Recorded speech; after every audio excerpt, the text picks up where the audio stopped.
अस्सलाम वालेकुम everyone, welcome to my YouTube channel chemistry by Mishal. आज हम लेक्चर नंबर 5 देखेंगे चैप्टर 2 का, which is about ionization of atoms by radioactive source and then we will discuss about relative atomic mass which is the last topic of chapter number 2। What is meant by radioactive isotopes, ये मैंने आपको बताया था पिछले lecture के अंदर, जिसमें मैंने आपको डिफरेंट एग्जांपल्स भी बताई थी, जैसे यूरेनियम, रेडियम। और मैंने आपको बताया था कि किस तरह रेडियोएक्टिव जो हमारे पास आइसोटोप्स है वो अनस्टेबल होते हैं और वो एनर्जी रिलीज करते हैं, और इस एनर्जी को हम कहते हैं रेडिएशन। अब ये हमारे पास रेडिएशन जो इमिट करते हैं कंपाउंड, जो रेडियोएक्टिव कंपाउंड्स हैं या आइसोटोप्स हैं, एक्चुअली इनकी एनर्जी की वजह से जो इनके करीब के एटम्स होते हैं वो आयोनाइज हो जाते हैं। आयोनाइज मीन्स आयंस में कन्वर्ट हो जाते हैं। अब आप जो है वो जानते हो कि आयंस हमारे पास या तो पॉजिटिवली चार्ज होते हैं या क्या होते हैं, नेगेटिवली चार्ज। लेकिन जब रेडियोएक्टिव सोर्स की बात हो रही होती है तो मोस्टली हमारे पास जो पॉजिटिवली चार्ज आयंस हैं, जो कि हमारे पास है केटायंस, वो प्रोड्यूस होते हैं, क्योंकि ये हाई एनर्जी रेडिएशन जब किसी एटम के साथ टकराती हैं तो उनके जो इलेक्ट्रॉन होते हैं, लेट्स सपोज कि ये हमारे पास एक एटम है, ठीक है। मैं यहाँ पे एक एटम बनाती हूँ। लेट्स सपोज हमारे पास ये एक एटम है और ये इसका इलेक्ट्रॉन जो है मूव कर रहा है और दरम्यान में इसका न्यूक्लियस, ठीक है। अब होता क्या है कि जैसे ही रेडिएशन इसके साथ टकराती है तो ये इस इलेक्ट्रॉन को नॉकआउट कर देती है, ठीक है, इसको बाहर निकाल देती है।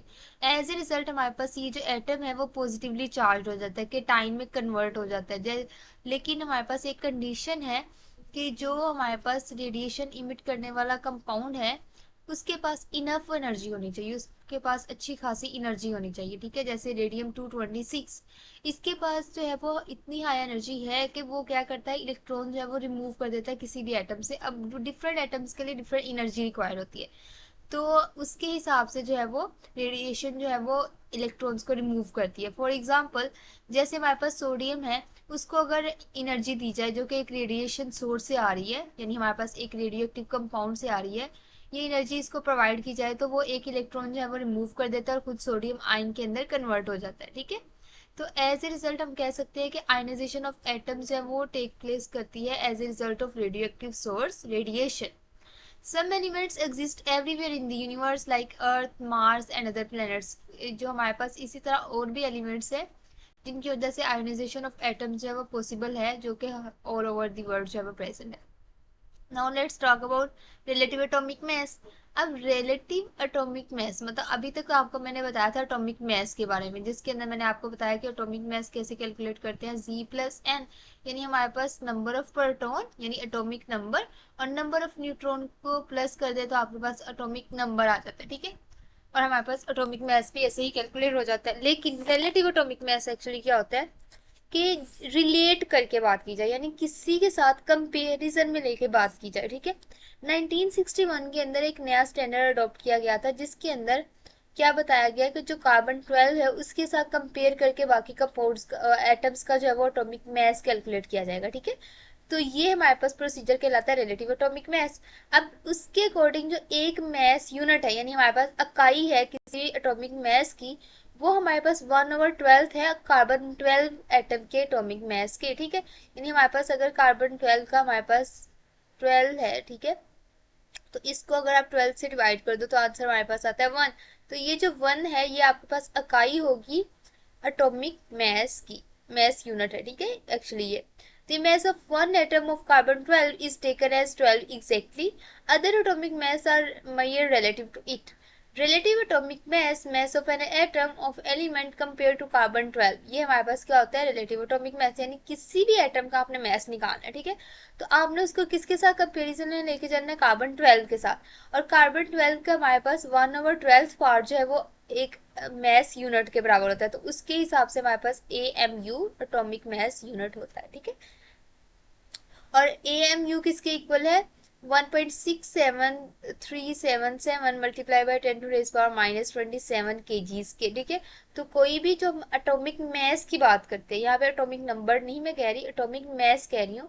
एटॉमिक मैस के अंदर हमने 1 AMU के यूनिट में लेके चलते हैं, जो कि 1.6733377 मल्टीप्लाई बाय 10⁻⁻27 kg के इक्वल है।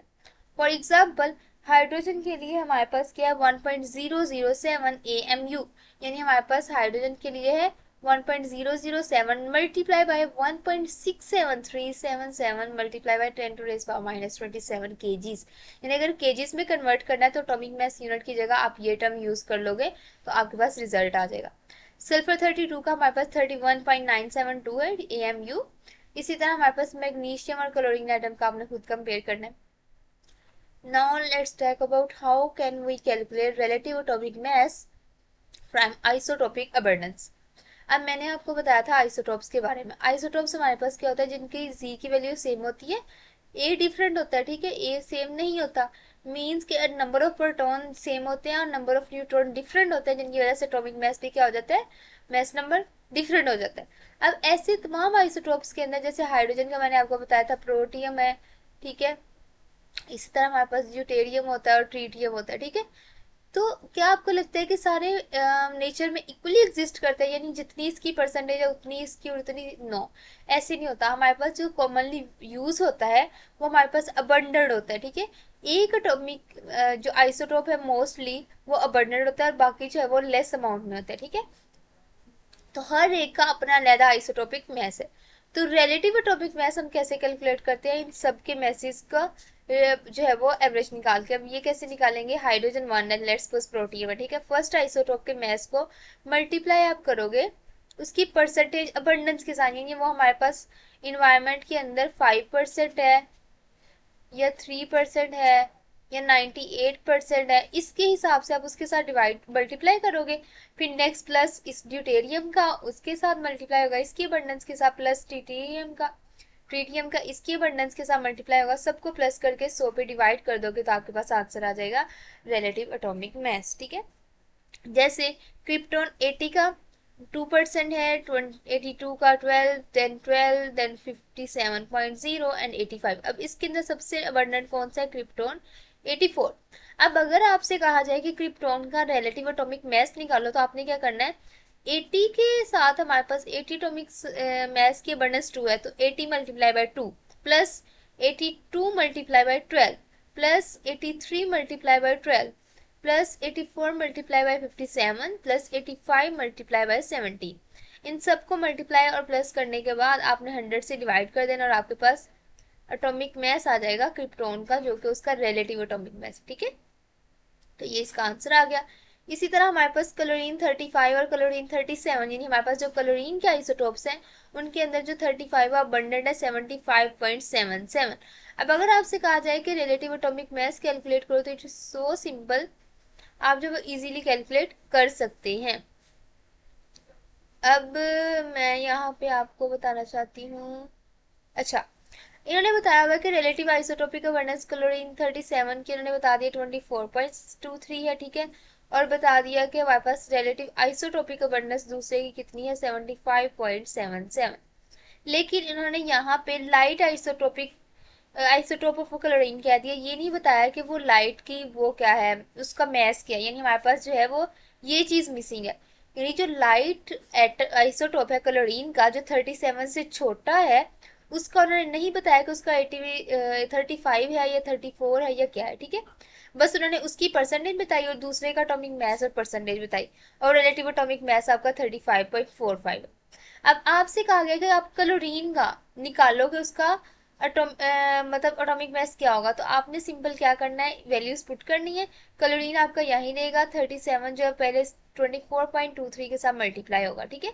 आपके पास एक आंसर आएगा जो कि यहाँ जाके माइनस हो जाएगा और 75.77 जो है वो बाद में डिवाइड हो जाएगा और क्लोरीन का आपके पास 34.95 उसका एटॉमिक मास निकल आएगा। ये था हमारा आज का लेक्चर जिसके अंदर हमने रेडियो एक्टिव सोर्स से आयनाइजेशन ऑफ एटम्स किस तरह होती है ये देखा। Then we discussed about relative atomic mass, और मैंने आपको बताया था रिलेटिव एटॉमिक मास आप आइसोटोपिक अबंडेंस में कैसे कैलकुलेट कर सकते हो। सिंपल आपने फार्मूला ये याद रख लेना है, एम मीन मास और पी मतलब हमारे पास जो रिलेटिव आइसोटोपिक अबंडेंस है, ठीक है। तो इसके हिसाब से आपने फार्मूला लगाते हुए इजीली कैलकुलेशन कर लेनी है। इसके जो पीडीएफ नोट्स है मैं वो डिस्क्रिप्शन में दे दूंगी। Thanks for watching my video. अल्लाह हाफिज़।